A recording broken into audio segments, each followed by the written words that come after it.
Hello class 10th, welcome to our channel rising classes. अगर आपको हमारी बनाई गई वीडियो पसंद आए तो प्लीज़ इस चैनल को सब्सक्राइब करिए, लाइक करिए, शेयर करिए, बेल आइकन को प्रेस करिए ताकि अपलोड होने वाली वीडियोस के नोटिफिकेशंस आप सभी को मिल सके। क्लास 10th हम पढ़ते हैं आज आपका चैप्टर 3 का second part, metals and non metal का सेकंड पार्ट पढ़ेंगे हम।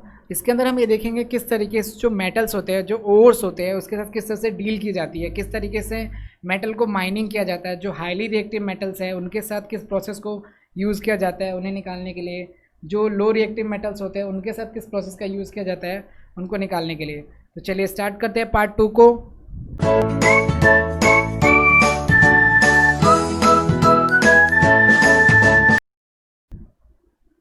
देखिए पहला क्या डेफिनेशन आते हैं, concentration of ore, the process of removal of unwanted material ओ from the ore is known as a concentration. देखिए जो भी और ड्रेसिंग और बेनिफिशिएशन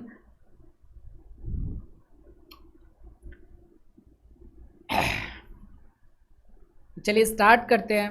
कंसंट्रेशन ऑफ ओर, देखिए the process of removal of unwanted material from the ore is known as a concentration. उस process को जिसमें से हम रिमूव करते हैं, जिस मटेरियल में से ओर्स को रिमूव, मटेरियल जो भी जैसे आपके अनवांटेड मटेरियल्स होते हैं ना, उसको जब हम ओर से रिमूव करते हैं ना उसे हम बोलते हैं कंसंट्रेशंस। इस चीज़ को ध्यान रखिए। कंसंट्रेशन क्या होता है कि जब भी हम ओर में से अनवांटेड जो फालतू की चीज़ें उन्हें रिमूव करते हैं तो उसे हम क्या बोलते हैं, कंसंट्रेशन बोलते हैं। ठीक है।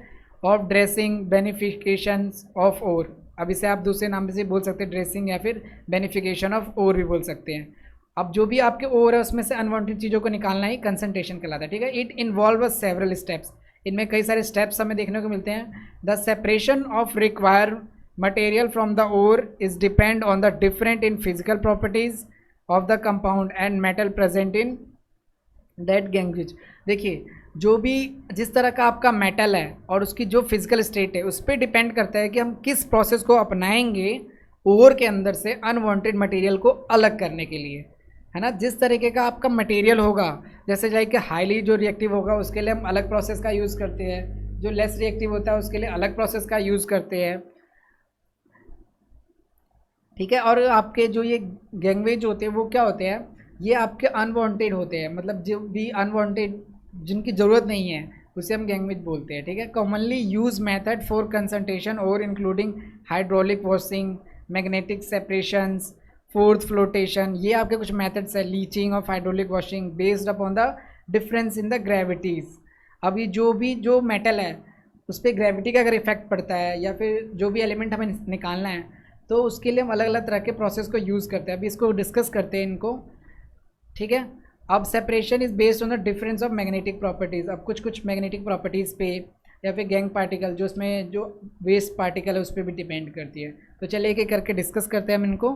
तो सबसे होता है हाइड्रोलिक वॉशिंग, सबसे पहले आता है। देखिए हाइड्रोलिक वॉशिंग क्या होते हैं, when we use stream of water to separate ore from the gangue. देखिए हम जब गैंगवे में से ओर को अलग करते हैं, मतलब ओर में से गैंगवे को अलग करते हैं तो स्टीम को पास किया जाता है। ठीक है। Steam water remove the lighter impurities. अब जब भी जैसे स्टीम को हम पास करेंगे तो उसमें से जो भी लाइटर हल्के वाले जो पार्टिकल्स होंगे वो क्या होंगे, रिमूव हो जाएंगे, और जो हैवियर पार्टिकल्स होंगे वो क्या होंगे, नीचे बैठ जाएंगे। ये होता है आपका हाइड्रोलिक वॉशिंग होते हैं। In this froth flotation process the ores are washed with pine oil and ore is wetted by the froth rather than the water. अब क्या होता है कि इसको फोर्थ फ्लोटेशन प्रोसेस भी इसके अंदर यूज़ किया जाता है। क्या किया जाता है कि जो भी आपके ओर है उसको पाइन ऑयल से वॉश किया जाता है, उसके बाद वो हैवी हो जाता है, वेटेड हो जाता है, वो नीचे क्या करेगा, बैठ जाएगा। सिंपल सी बात है, जो चीज़ हैवी होती है वो नीचे सेटल हो जाती है ना बॉटम पे, तो ये यहाँ पे बैठ जाएगा। जो भी हल्की चीज़ होगी और जो भी फाइन आपके गैंगवेज वगैरह होंगे वो रिमूव हो जाएंगे।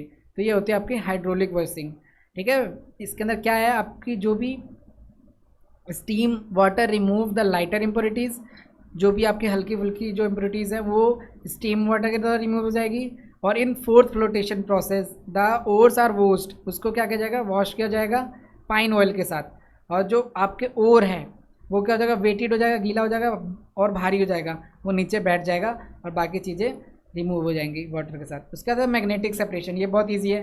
देखिए जो मेटल्स मैग्नेट के साथ चिपक सकते हैं वो मैग्नेट के साथ चिपक जाते हैं, और जो नहीं चिपक सकते वो क्या होता है, दूसरी तरफ रिमूव हो जाते हैं। तो जो आयरन पार्टिकल होते हैं वो तो आपके इसमें चिपक गए, और जो आपका नॉर्मल क्लीन मटेरियल है वो अलग हो गया।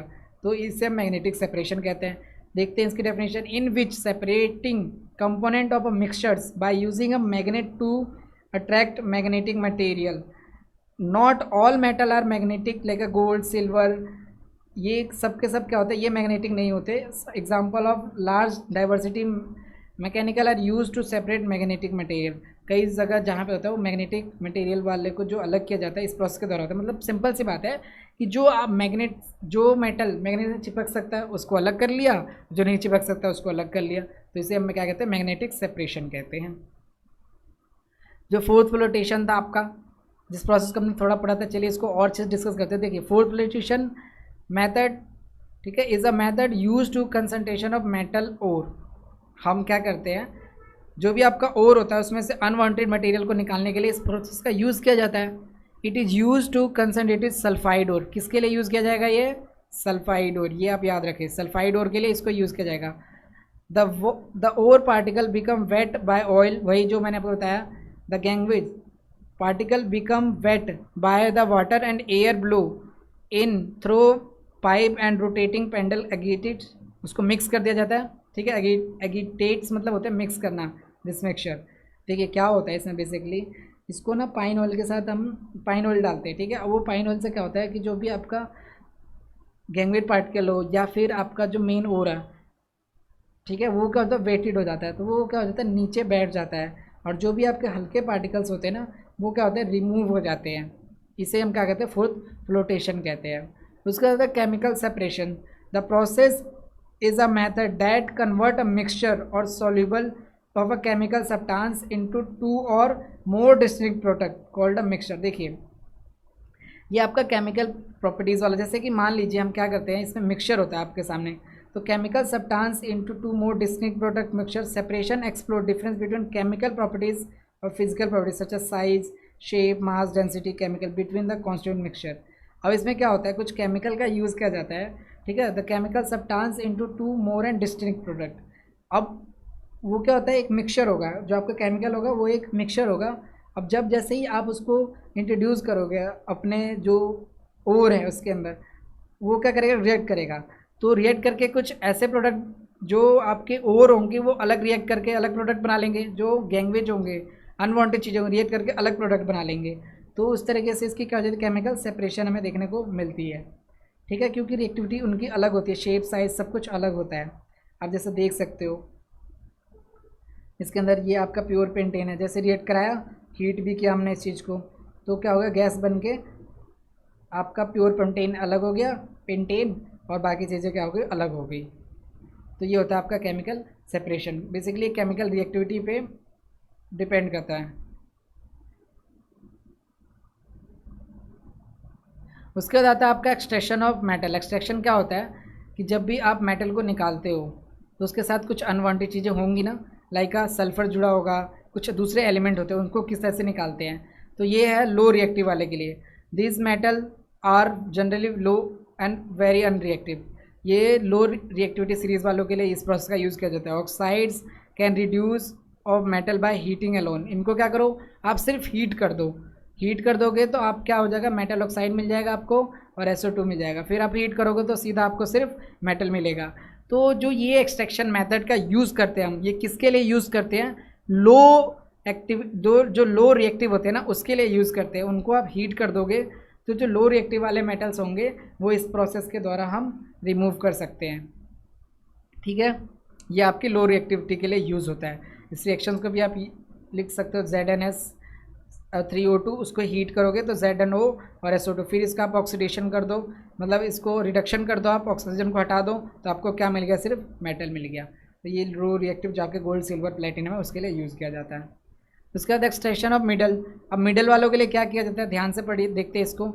It is see to obtain metal from it oxide compare to sulphide and carbonate ore. अब देखिए ये बहुत ही ईजी हो जाता है जब इस प्रोसेस को अगर हम अपनाते हैं, जैसे कि रोस्टिंग और कैल्सिनेशन को। ठीक है, इसके अंदर क्या होता है, रोस्टिंग के अंदर क्या होता है देखते हैं।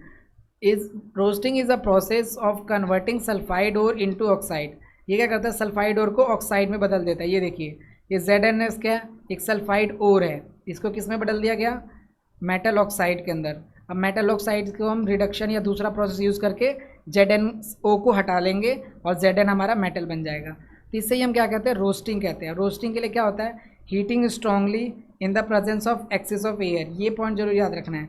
रोस्टिंग क्या होता है, रोस्टिंग वो होता है जिससे हम सल्फाइड ओर को ऑक्साइड के अंदर कन्वर्ट कर देते हैं। जो भी आपका सल्फाइड ओर है उसको किस में कन्वर्ट कर दिया हमने, ऑक्साइड ओर में कन्वर्ट कर दिया।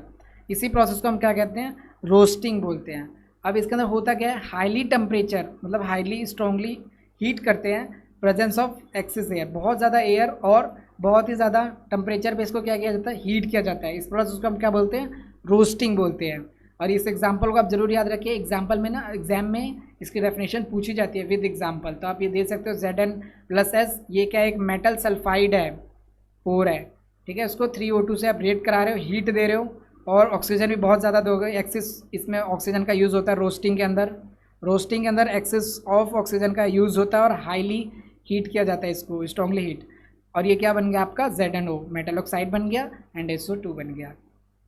फिर इसका फर्दर प्रोसेस कर सकते हैं आप, ऑक्सीजन को रिमूव कर देंगे, आपको एक अपना प्योर मेटल मिल जाएगा, वो होगा जिंक।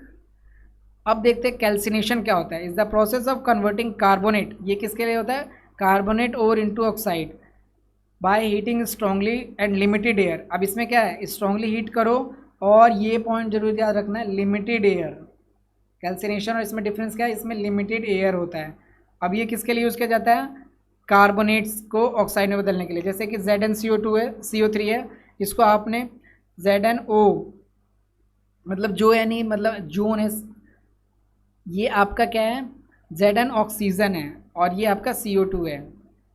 ये आप इस चीज़ को रिमूव कर दीजिए, बस आप ZnO को याद रखिए, ठीक है। ZnO होता है, ये मिस्टेक हो गई है, ये ZnO मिलता है स्टूडेंट। तो कैल्सिनेशन प्रोसेस क्या है, इसके अंदर आप क्या करते हैं, कार्बोनेट जो होता है, कार्बोनेट के लिए यूज़ करते हैं आप इसको। आप Zn जो भी जिंक के कार्बोनेट हो गया, दूसरे कार्बोनेट हो गए, उनको हीट कर दोगे। और हीट कब करोगे, स्ट्रांगली करोगे और लिमिटेड एयर देना इसको, ठीक है। लिमिटेड एयर पे कैल्सिनेशन को परफॉर्म करते हैं, तो आपको क्या मिल जाएगा, कार्बन डाइऑक्साइड मिल जाएगा और आपका ओर मिल जाएगा। अब इनमें डिफरेंस क्या है देखिए, रोस्टिंग और कैल्सिनेशन में। Ore is heating strongly in the presence of air, ore को हम हीट करेंगे स्ट्रांगली और किसके, एयर की प्रेजेंस में। और ore is heating in the absence of air, इसमें एयर की ज़्यादा ज़रूरत नहीं होती।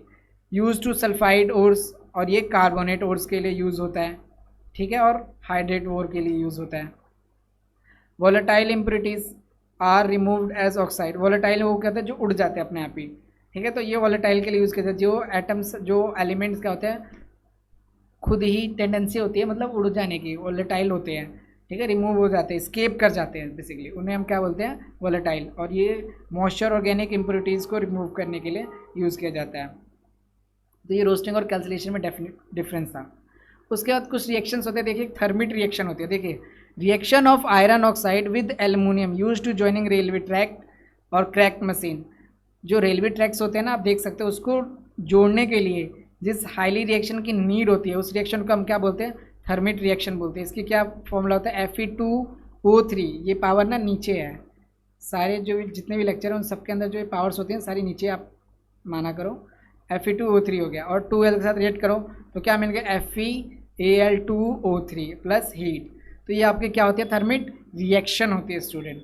थर्मिट रिएक्शन कौन सी रिएक्शन होती है, जो आप रेलवे वगैरह पे आप देखते हो, इसके अंदर क्या होता है, आयरन ऑक्साइड विद एल्युमिनियम का रिएक्ट कराया जाता है, ठीक है। आयरन ऑक्साइड और एल्युमिनियम की रिएक्शन को हम क्या बोलते हैं, थर्मिक रिएक्शन बोलते हैं, जो रेलवे ट्रैक और क्रैक मशीन को ठीक करने के लिए यूज़ किया जाता है। रिएक्शन ये रही, Fe2O3 plus 2L FeAl2O3 and heat, ये आपकी थर्मिक रिएक्शन होती है।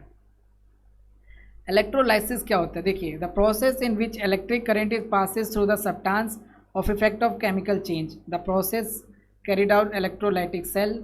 देखिए, इलेक्ट्रोलाइसिस के अंदर क्या होता है कि एक रॉड होती है, ठीक है, और एक कैथोड जिसे बोलेगा आप, इसे एनोड बोलोगे। इसको इलेक्ट्रिसिटी से कनेक्ट कर दिया जाता है। अब इसको क्या होता है, कुछ एसिड जैसे कॉपर सल्फेट वगैरह का यूज़ कर लो, एक टैंक हो गया। अब इसमें क्या जाता है, रिएक्शन को प्लेस कराया जाता है, मतलब रिएक्शन कराई जाती है, ठीक है। तो जितना आपके कुछ जो आपकी इम्प्योरिटीज़ होती है वो एक जगह इकट्ठी हो जाती है, जैसे कि ये मड है, ये इम्प्योरिटी एक जगह इकट्ठी हो गई। और कुछ इलेक्ट्रॉन्स इधर मूव करते हैं और कुछ इधर मूव करते हैं, ठीक है। तो इस रिएक्शन को परफॉर्म किया जाता है, इसके लिए हमें इलेक्ट्रिसिटी की जरूरत पड़ती है। देखिए, an apparatus consisting of positive and negative electrodes held apart when dipped into solution containing positive and negative charge ion। अब इसको आप क्या करेंगे, डीप कर देते हैं, ठीक है, डुबो देते हैं और सेट कर देते हैं, एक अरेंजमेंट कर देते हैं, जिसके अंदर आप देखते हैं कि जो भी आपका मड है वो एक जगह एक इलेक्ट्रोड पे इकट्ठा हो जाता है और एक जो प्योरिटी है वो एक जगह इकट्ठी हो जाती है, ठीक है। अब जी के जिसको हमें अलग करना होता है ना, उसके इलेक्ट्रोड को हम यूज़ करते हैं। जैसे हमें कॉपर की इम्प्योरिटीज़ को ठीक करना है तो हमें ये जो रॉड है वो इलेक्ट्रोड है वो कॉपर की यूज़ करेंगे, ठीक है।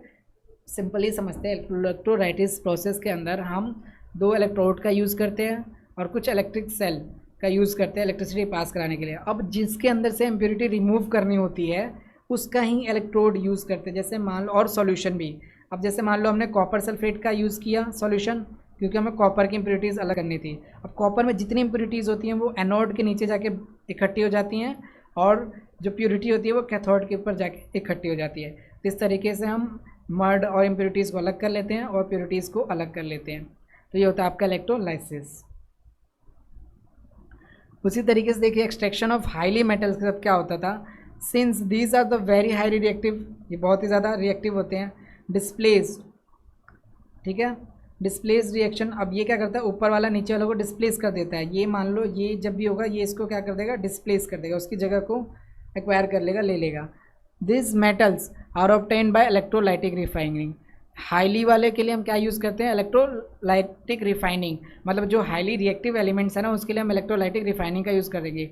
दे are generally obtained by electrolysis of their molten chloride and metal are deposit at cathode negatively charge and while chlorine it liberate to anode. अब इसमें भी वैसा ही होता है, जो भी आपका एक पार्ट है इलेक्ट्रोलाइसिस के अंदर जो मोल्टेन, मतलब वो क्या होता है, ब्रेक हो जाता है। जैसे NaCl है तो जो आपका Na है वो कैथोड पे जाके डिपॉजिट हो जाएगा और Cl है आपका एनोड पे। तो इस तरीके से आप क्या कर पाते हो, अलग कर पाते हो दोनों मेटल्स को, ठीक है।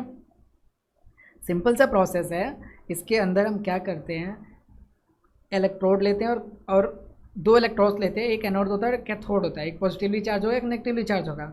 अब जो नेगेटिवली चार्ज होगा एनोड होगा उस पर जाके Cl डिपॉजिट हो जाएगा और जो आपका कैथोड होगा उस पर जाके Na डिपोज हो जाएगा। अब Na क्या है, हाईली रिएक्टिव है ना, हाईली रिएक्टिव है, और इसके लिए हम कौन सा प्रोसेस यूज़ कर रहे हैं, इलेक्ट्रोलाइटिक रिफाइनिंग, ठीक है। तो इलेक्ट्रोलाइटिक रिफाइनिंग बहुत ईजी है। 2 एनोड का आप यूज़ करोगे, एक पे जाके आपका दूसरा एलिमेंट डिपॉजिट हो जाएगा और एक पे जाके आपका दूसरा एलिमेंट, और ये दोनों क्या हो जाएंगे, अलग हो जाएंगे।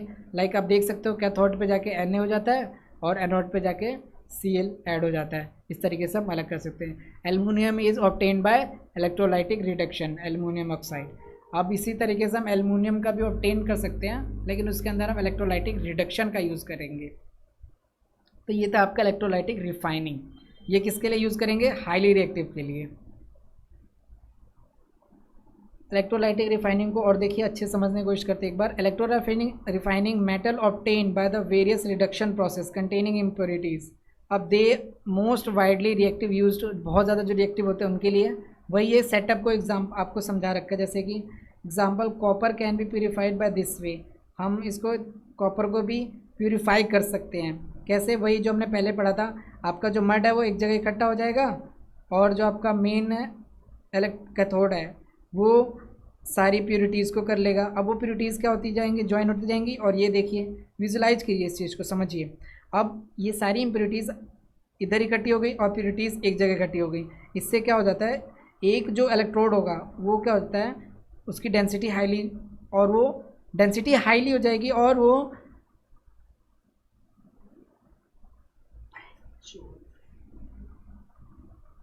इलेक्ट्रोलिफाइनिंग के एक बार समझते हैं, इसके प्रैक्टिकल को अच्छे से एक बार देखने की कोशिश करते हैं। देखिए इसमें क्या होगा, आपके एक एनोड होगा एक कैथोड होगा। जो एनोड होता है वहाँ पे आपका मड इकट्ठा हो जाता है, जो भी आपकी मिट्टी वगैरह होती है वो आपकी कहाँ पर इकट्ठे हो जाएंगी, एनोड पे। और जो कैथोड होता है वहाँ पर आपके सारे जो भी प्योर एलिमेंट है वो इकट्ठा हो जाएंगे। अब सारे के सारे प्योर एलिमेंट यहाँ पे इकट्ठे हो रहे हैं। अब इससे क्या हो जाता है, ये सारे डिपॉजिट होने के कारण ये इसकी जो गिर्थ है वो मोटी हो जाती है, बड़ी हो जाती है, क्योंकि सारे यहाँ पे प्योर इकट्ठा हो गए, प्योर मेटल इकट्ठा हो गए। और यहाँ पे मड, अब यहाँ पे हम प्योर मेटल मिल गए, इसको आप अलग कर सकते हो। तो ये प्रोसेस होता है। देखिए soluble impurities go into the solution, insoluble impurities settle down the bottom, जो इम्प्योरिटी थी उन एनोड के नीचे बैठ जाएंगी, जिसे हम एनोड मड बोलते हैं। इसके अंदर वही करते हैं, एक इलेक्ट्रोड लो, एक एनोड लो, ठीक है, और सॉल्यूशन लो जिसको प्यूरीफाई करना हो, जिसकी आपको रिफाइनिंग करनी हो, उसका सॉल्यूशन लो CuSO4 का लो, और उसी के इलेक्ट्रोड लो, उसका यूज़ करेंगे, सेल बैटरी से कनेक्ट करेंगे, एक जगह उसकी इम्प्योरिटीज़ इकट्ठा हो जाएंगी मड, और एक जगह प्योरिटी जाके एक इलेक्ट्रोड पे जम जाएगी। ये था, ठीक है। अब जो एनोड होगा वो इम्प्योर होगा मेटल, और कैथोड पे क्या होगा, प्योर होगा, और इलेक्ट्रोलाइटिक सॉल्यूशन लेते हैं मेटल का सॉल्ट, ठीक है। At anode pure metal forms anode dissolve into electrolyte. अब एनोड पे क्या होगा, प्योर मेटल का होगा, डिजॉल्व होने लग जाएगा, और वो सारा के सारा कहाँ पे डिपॉजिट हो जाएगा, आपके कैथोड पे जाके प्योर मेटल डिपॉजिट हो जाएगा। तो ये पूरा प्रोसेस था जो आपको अच्छे से अब क्लियर हो गया होगा, इलेक्ट्रोलाइटिक रिफाइनिंग, इलेक्ट्रोलाइसिस होता क्या है। उसके बाद देखिए कोरोजन क्या होता है। कोरोजन मतलब सिंपल सा जंग लगना, हमने इसको पिछले क्लास में ही पढ़ा, पिछले चैप्टर में पढ़ रखा है। तो जो भी आपकी आयरन आर्टिकल्स होते हैं वो क्या होते हैं, ख़राब होने लगते हैं, उनका कलर ब्राउन होने लगता है, जिसके कारण जब वो मॉइस्चर की कनेक्टिविटी में आते हैं तो उस पर जंग लगना शुरू हो जाता है, और वो उसकी लाइफ टाइम जो होता है वो डिक्रीज़ होने लगता है जंग के कारण, ठीक है। तो इस चीज़ को भी हम देखेंगे। अब देखिए ये जो है कोरोजन, उसको हम कैसे प्रिवेंट कर सकते हैं। उसको प्रिवेंट करने के आपके कुछ तरीके हैं। सबसे पहले आप ऑक्सीजन को अपने आयरन आर्टिकल तक जाने मत दो। उसके लिए क्या करो, आप पेंटिंग करो। पेंटिंग कर दोगे इस पर, जब आप पेंट कर दोगे तो ऑक्सीजन इसकी लेयर तक जा ही नहीं पाएगा, क्योंकि पेंट के ऊपर ही सारा ऑक्सीजन रह जाएगा, ठीक है। तो हम क्या कर सकते हैं, पेंट कर सकते हैं। दूसरा अप्लाई ग्रीस वगैरह भी अप्लाई कर सकते हो। उससे क्या होगा कि वो लुब्रिकेंट होता है एक तरह से, तो वो ऑक्सीजन को आपके मेन आयरन तक नहीं पहुंचने देगा, इसलिए हम ग्रीसिंग का भी यूज़ कर सकते हैं। गैल्वेनाइजेशन क्या होता है, देखिए protecting a steel and iron rusting by coating them with a thin layer by zinc. देखिए आपने देखा होगा जो ट्रेन की फर्श होती है या फिर कई अदर आर्टिकल्स होते हैं, उन पर क्या होता है, आयरन आर्टिकल्स, उस पर क्या होता है, एक लेयरिंग की जाती है, उसे हम क्या बोलते हैं, गैल्वेनाइजेशन बोलते हैं। देखिए जिस पे क्या किया गया, लेयर किया गया है, इसी प्रोसेस को हम क्या बोलते हैं, गैल्वेनाइजेशन। जब लेयरिंग करते हैं ना हम किसी दूसरे स्टील या फिर एल्युमिनियम की आयरन के ऊपर, उसे हम गैल्वेनाइजेशन बोलते हैं। तो हम गैल्वेनाइजेशन करके भी कोरोजन से बच सकते हैं। उसके बाद आता है क्रोमियम प्लेटिंग, टिन प्लेटिंग, मतलब क्रोमियम की परत चढ़ा सकते हो आप, लेयर चढ़ा सकते हो टिन की। उसके बाद एलॉय होता है, improve the properties of metal. Alloy मतलब होता है कि आप मिक्स कर देते हैं एक मेटल और कुछ नॉन मेटल्स को, ठीक है, वो क्या फॉर्म कर देता है, एलॉय फॉर्म कर देता है, और जिससे एलॉय की प्रॉपर्टी होती है कि उसमें कोरोजन नहीं लगता। जैसे कि स्टेनलेस स्टील हो गया, जो आपका नॉर्मल स्कूल में जो स्टील यूज़ करते हैं ना, स्केल, वो भी एक तरह से क्या है, एलॉय है, वो इसमें एक मिक्सचर है, ठीक है। एलॉय क्या होता है, मिक्सचर होता है मेटल और नॉन मेटल का। देखिए एलॉय को और अच्छे से पढ़ लेते हैं। Alloy is a homogeneous mixture of metal और एंड टू और none other metals and non metal, मतलब दो या दो से ज़्यादा मेटल और नॉन मेटल का मिक्सचर होता है एलॉय, सिंपल सी बात। It is a better property than metal, metal से अच्छी प्रॉपर्टी है, इसकी स्ट्रेंथ अच्छी होगी, क्रोजन नहीं होगा, और लो इलेक्ट्रिसिटी कंडक्टिविटी होती है, और मेल्टिंग पॉइंट, ठीक है। इलेक्ट्रिसिटी कंडक्टिविटी इसमें क्या होगी, कम ही होगी, और ये जल्दी मेल्ट भी हो जाएगा। बट ये क्या होता है, कुछ प्रॉपर्टीज़ अच्छी शो करता है, जैसे कि स्ट्रेंथ इसकी बहुत अच्छी होती है, कोरोजन नहीं लगता है, ठीक है। The prepare of melting primary metal first and then dissolve the definite proportion. अब इसमें क्या होता है ना, हम क्या करते हैं, मेटल को मेल्ट कर लेते हैं, पिघला लेते हैं, उसमें नॉन मेटल को किसी ना किसी रेशियो के अंदर, फिक्स रेशियो में मिक्स कर देते हैं, तो इससे हम एलॉय फॉर्म कर पाते, बना पाते हैं। अब इसके एग्जांपल स्टेनलेस स्टील है, वो किसका एलॉय है, किसका मिक्सचर है, Fe का, निकल का, क्रोमियम का। इससे किसी जो ब्रास होता है वो किसका एलॉय है, कॉपर और जिंक मिला दो तो ब्रास बन जाता है। इस तरह से ब्रोंज होता है वो किसका एलॉय है, कॉपर और Sn को मिला दो तो आपका ब्रोंज बन जाएगा। इस तरीके से सोल्डर्स होते हैं वो पीबी लेड और सल्फर को मिला दो तो आपके एलॉय बन जाते हैं। एलॉय क्या है, मेटल और नॉन मेटल का मिक्सचर होता है। अब इसके आप देख सकते हो एग्जांपल, ये आपके मेटल जो भी हार्म इंस्ट्रूमेंट वगैरह होते हैं ये आपके एलॉय होते हैं।